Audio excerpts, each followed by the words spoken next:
Леонид Иванович, здравствуйте. Здравствуйте, Сария.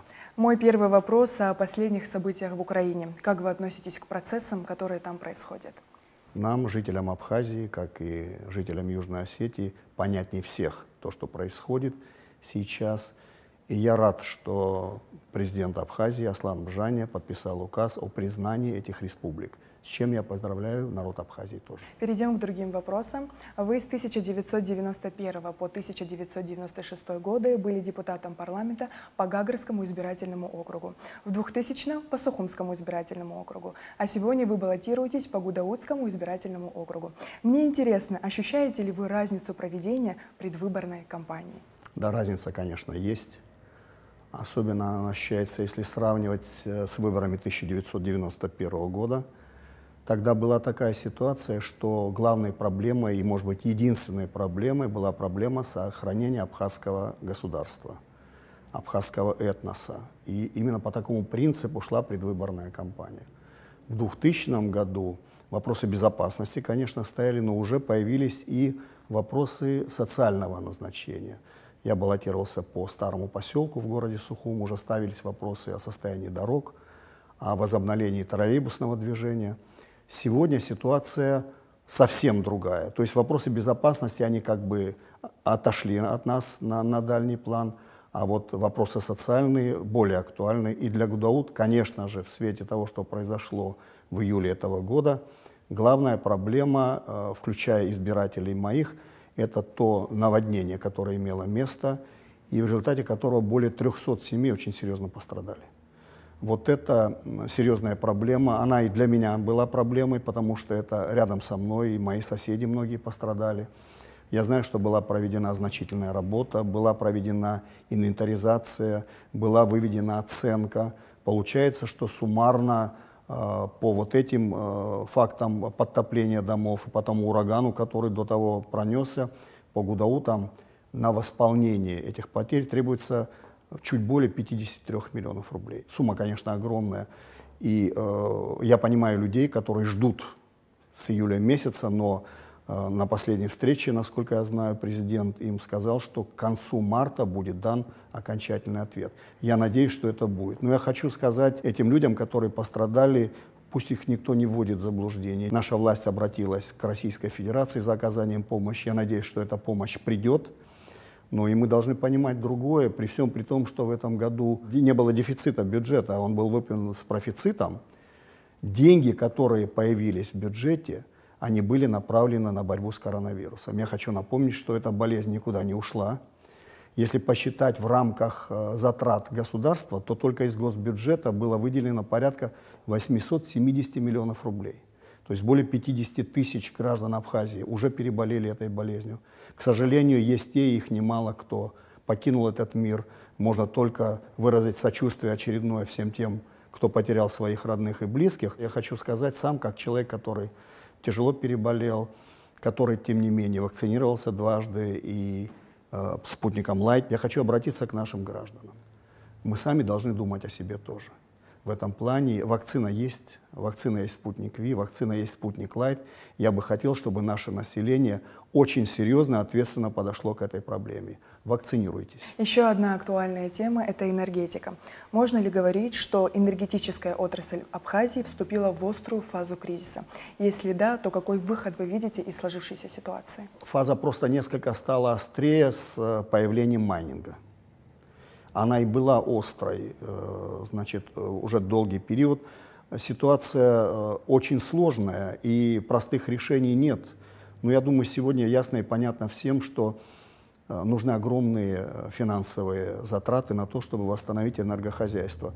Мы должны понимать, что та энергия, которая идет из НГРГСа, даже 60% не доходит сюда, до потребителя конечного, потому что идут огромные потери.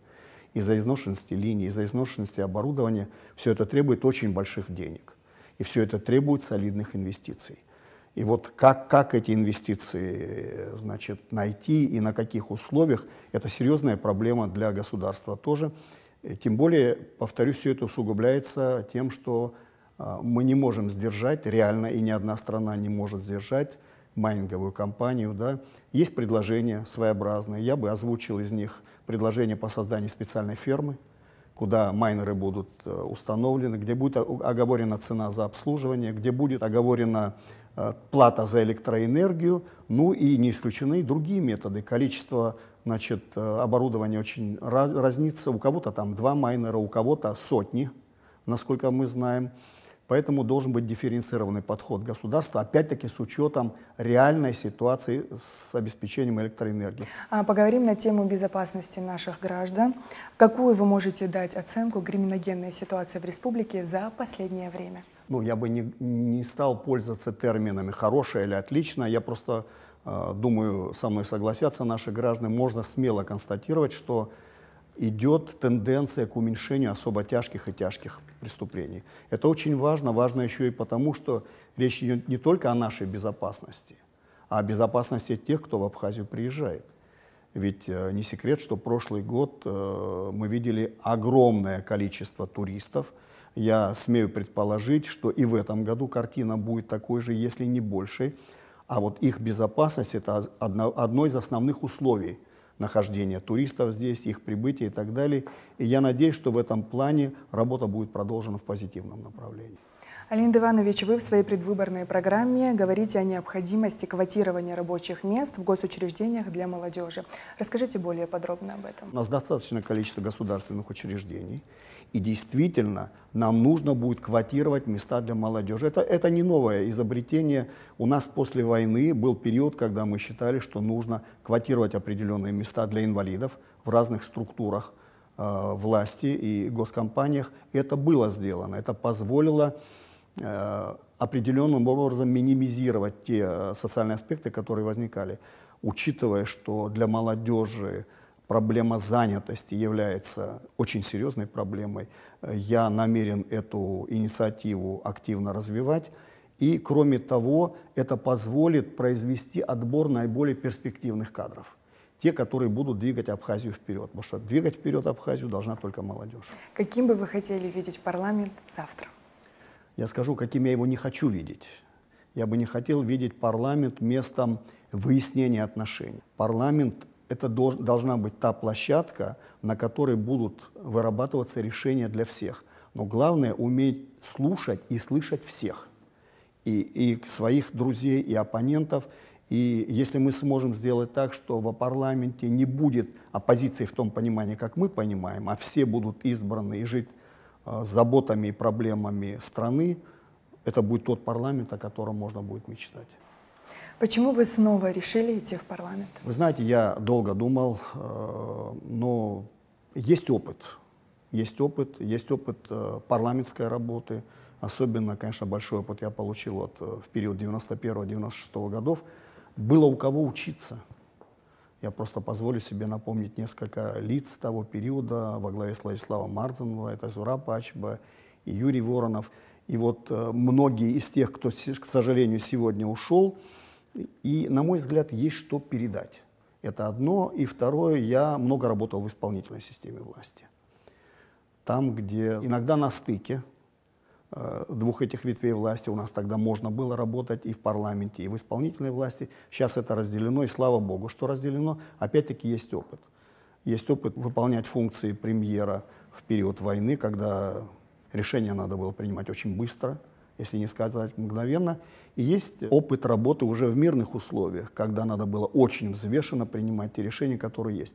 Я считаю, что этот опыт может пригодиться тем молодым людям, которых, я надеюсь, будет немало в этом парламенте тоже.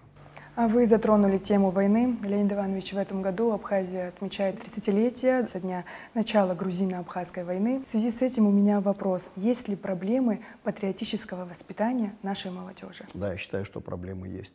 Я все-таки пытаюсь сравнить с тем, что было в Советском Союзе. 30 лет прошло, это считайте как 75-й год.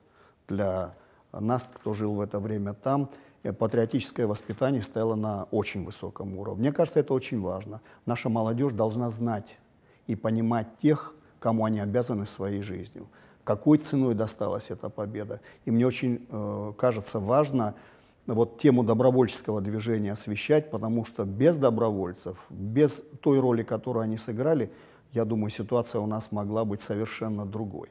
И я бы очень хотел, чтобы молодежь это знала. Формы совершенно разные. Есть предложения довольно интересные по увековечиванию этой памяти, есть предложения там, классы называть именем добровольцев известных. Я думаю, все это надо будет саккумулировать, но мне кажется, вот эта благодарность и нашим ребятам, и тем, кто жив, кто стал инвалидом, родителям ушедших детей, помощь добровольцам, она не должна иметь срока давности. Леонид Иванович, спасибо за беседу. Мы желаем вам удачи. Спасибо. Уважаемые зрители, в эфире Абхазского телевидения был кандидат в депутаты от 18-го избирательного округа Леонид Лакербаев. Всего доброго.